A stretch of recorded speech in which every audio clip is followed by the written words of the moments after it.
You are not here by accident. Somewhere inside you, a quieter voice, a future version of you who has learned how to breathe through fear, is reaching back, tugging gently at your sleeve. When inner change begins, everything else responds. That is the heartbeat of what I want to say to you right now. Maybe you arrived here tired of the noise, or curious or desperate for a small shift that doesn't require reinventing your whole life. Maybe you have been measuring yourself by numbers on a screen, by likes, by account balances, by the slow drip of approval from people who are themselves figuring things out. Whatever brought you, it was not random. There is a threshold waiting, not a deadline that punishes, but a door that opens when you choose to step through. First, let's name what usually stands in the way. You broadcast scarcity. You check your phone with a lurch, scanning messages or balances as if they were weather reports for your worth. You run the old tape. Not enough, not ready. Remember when you failed? And you replay it like a soundtrack stitched into the walls of your day. You watch for signs, you scan relationships for proof, you hustle to fix what feels broken instead of feeling what is true. Those habits are adaptive responses that kept you safe. They were useful once, but now they keep you small. What if those very habits are the map to what must change? The anxiety that made you hypervigilant also made you sensitive. The shame that programmed avoidance also taught you how to survive. Reframe the sabotage. It is not proof that you are doomed. It is a set of breadcrumbs pointing to a wound that wants to be integrated, not ignored. Your past did not ruin you. It educated you. Those sacred scars are evidence you carried yourself through storms. Here is the simple claim I want to make, and the rest of what I offer is a practical way to live into it. When inner change begins, everything else begins to respond. Not because of magic I can guarantee for you, and not because the world will rearrange itself on command. Rather, because your nervous system, your perception, and how you show up collapse the space between possibility and experience. Think of it as a shift in frequency. When your internal field steadies, your attention changes, your choices change, and the field around you, the people you meet, the opportunities you notice, the energy you carry into rooms, responds in turn. Let me offer two helpful frames so this is not just poetic. First, the observer image. In certain areas of science, there is a recognition that the act of observation affects what is observed. Use that as a metaphor. Your attention is not neutral. It's a lens that brings some things into focus and lets others fade. When you default to fear, your lens magnifies problems and minimizes possibility. When you steady into curiosity and trust, you begin to notice different things. Small openings, a message from someone you thought had moved on, a timing that feels kinder. Second, think about neuroplasticity as a metaphor for habit change. Your brain is not fixed. Repeated choices wire pathways more strongly. The good news is you don't need to overhaul everything to change the pathway. Tiny, consistent practices, the same ones I'll walk you through, are the practical mechanism of identity shift. Not because a single practice will make your life flawless, but because it trains the nervous system to recognize a new kind of safety and response. I want to say this clearly. This is not a promise that practicing will guarantee a specific external result. External systems are complex. There are economics, other people's free will, health conditions, and plain unpredictability. And yet, time and again, people who change the way they inhabit their days report a ripple. The way doors open, the people who show up, the confidence to step forward. So we work on the inside because the inside is the lever we control. Before I guide you through a couple of practical things, take this small invitation. If any of this lands for you, pause now and try the 3-minute heart pause I describe in a moment. Notice just one difference when you return. That is your early feedback loop. Now the 3-minute morning pause, a practice you can do without ritual clothing, special location, or long preparation. In the morning, before you dive into feeds and calendars, sit or stand comfortably. Place one hand gently over your heart. Feel the warmth of your hand there. Let it anchor you. For 3 minutes, breathe in through your nose and out through your mouth, steadying the breath so it's neither forced nor shallow. As you inhale, invite one quality. Trust, enoughness, softness. Pick one word that you can embody for the day. On the exhale, let go of one small fear or habitual demand. I must do more. I must prove myself. I must know the answer. If your mind wanders, and it will, bring it back to the sensation of the hand on your heart and the shape of the breath. You don't need to believe anything dramatic. You only need to show up for 3 minutes. This interruption of reactivity is the first tiny proof for your nervous system that a different way of being is possible. If you can, label the quality out loud or in your mind at the top of each inhale. Trust. Exhale. Release. Let the word be a tone the body can tune to. After 3 minutes, notice what is different. Maybe your shoulders drop an inch. Maybe your mouth softens. Maybe your thinking is a little less urgent. That small shift tells your body a new story. You are training yourself to be a person who chooses calm before crisis.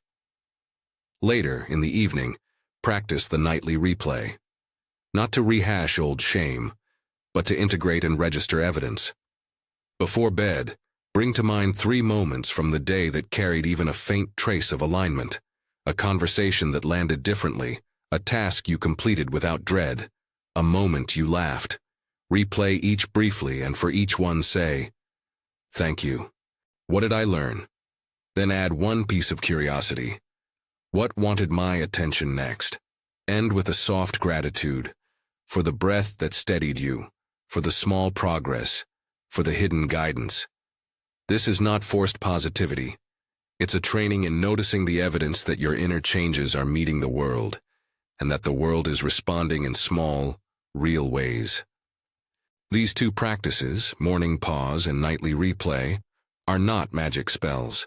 They are repetition devices for neuroplasticity and for the observer metaphor. They move you from reacting to choosing. Over time, choosing becomes habit. Habit sculpts identity. Identity changes the field you inhabit. Now I want to speak about surrender, because many people confuse surrender with giving up. Surrender is not resignation. Surrender is active release. It is choosing to stop fighting what you cannot yet change, and instead orienting your energy toward what you can shape. Imagine you are shaping clay. Wrestling the clay into something by force creates tension and tears. Leaning into it, letting it soften in your hands, listening to where it wants to go. That is surrender. It is an intelligent kind of yielding that frees you to act from clarity rather than from trauma-driven compulsion. Readiness is the same. Readiness is not a measure of virtue. It's a state you step into. You are ready when you choose to be ready. That might sound blunt, but it is a lever. The moment you adopt the posture of readiness, a little steadiness in your breath, a decision to prioritize one quality for the day, you open a different field of possibility. The world doesn't always rearrange overnight, but you begin to notice opportunities you'd previously overlooked. Your listening changes. Your choices become cleaner. That is the response. There are also breadcrumbs along the way, synchronicities that feel like quiet confirmations. Maybe it's seeing a repeated number, a phrase that keeps popping up, or an old friend emailing at exactly the moment you needed a reminder. Call them signs if that language helps you. Call them pattern recognition if you prefer. Either way, when you shift internally, your sensitivity to these subtle cues increases. That can feel uncanny, and it can also feel like companionship from a larger intelligence we name differently depending on our backgrounds. The field, the universe, the web. Whatever name you prefer, remember this. Do not confuse breadcrumbs for guarantees. They are invitations to pause, to respond, to test a new habit. Let me invite you into a micro-decision now. This is not a vow to change everything. This is not a promise with strings. This is a breath-sized choice. Take one inhale and choose trust. Exhale and let go of one small fear. Do it slowly. Notice what changes. Maybe a subtle plateauing of your chest, a widening around your eyes, a softening at the edges.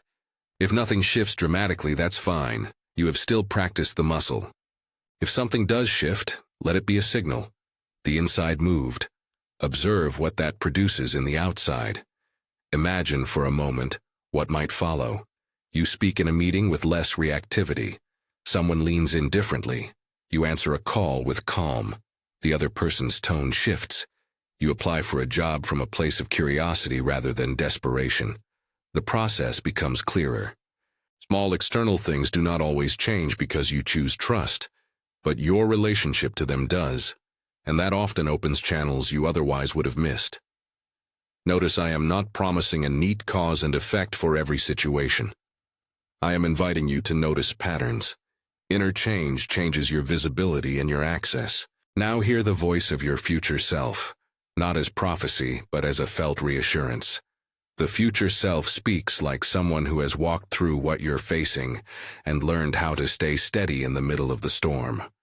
I remember, this future you might say, how stubbornly I resisted a small daily pause.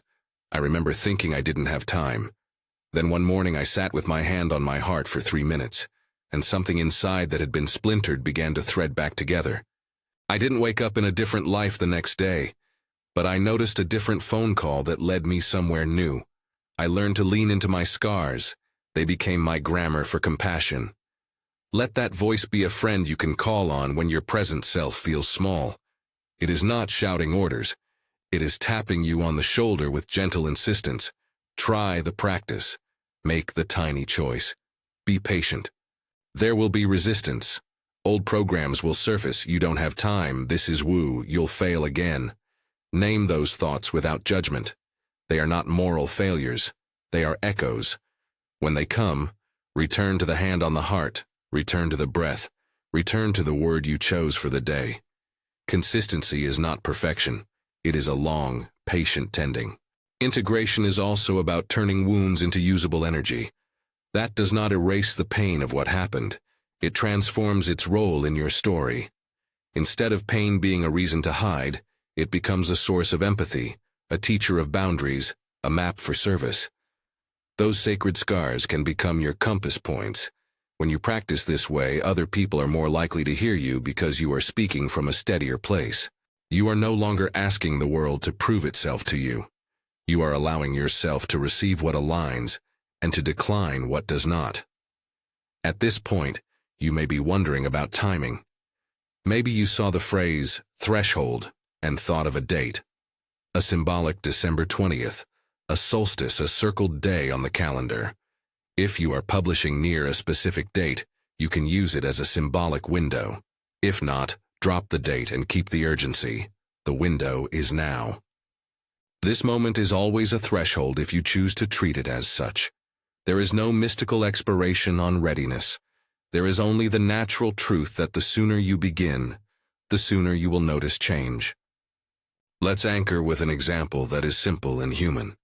A woman I know used to start each day by scrolling and comparing. She felt small before her day began. One morning she tried the 3-minute heart pause. She labeled her quality for the day, enoughness. She kept the practice for 3 weeks. On the 15th day, when a project she'd been waiting for felt stalled, she chose curiosity rather than panic. She reached out to a colleague with a calm, curious question instead of a frantic email. That colleague responded with warmth and unexpectedly connected her to someone who could help the project move forward. The external shift was not miraculous. It was a series of small responses that multiplied because her internal stance had changed. That story is neither promise nor guarantee. It is an example of how inner posture alters the shape of what is possible. As you move forward, adopt a posture of experiments. Treat the practices as data collection. Try the 3-minute pause for a week. Take notes in your phone about small changes. Notice how your choices land. Keep the nightly replay to gather evidence. When you see a pattern, you'll gain confidence. When you don't, adjust without self-flagellation. Compassion is part of the method. Before I close, one more invitation. Choose one quality to guide your day. Keep it simple. Write it on a sticky note. Whisper it under your breath in the morning. Hold it in your hand during the 3-minute pause. Trust. Enough. Curiosity. When decisions come, ask, which action aligns with that quality? The practice is not about becoming someone else. It's about remembering who you are beneath the noise. someone capable of steadiness, of receiving, of responding with clarity. When inner change begins, everything else responds, sometimes gently, sometimes in surprising ways, sometimes gradually. You will not be responsible for every outer event. You will be responsible for how you show up. Choose to show up differently today. Choose one breath of trust. Do the 3-minute hand-on-heart pause now if you can. Try the nightly replay tonight. See what happens. Keep your ears open for the little confirmations along the way. If this message landed for you, and you want a guided version of the practices, subscribe below and download the free 7-day embodiment guide I made to support these exact steps. Short morning pauses, prompts for daily qualities, and a simple nightly replay script to help you track what changes. No pressure, no promises of guaranteed outcomes, only consistent small practices to shift your inner field and invite a new pattern of response from the world. Remember the title as you move. When inner change begins, everything else responds. Not always in the ways you expect, not always on a timeline you demand, but in ways that, over time, rearrange the possibilities available to you. Your future self is waiting with a steadying hand. Take one breath. Begin.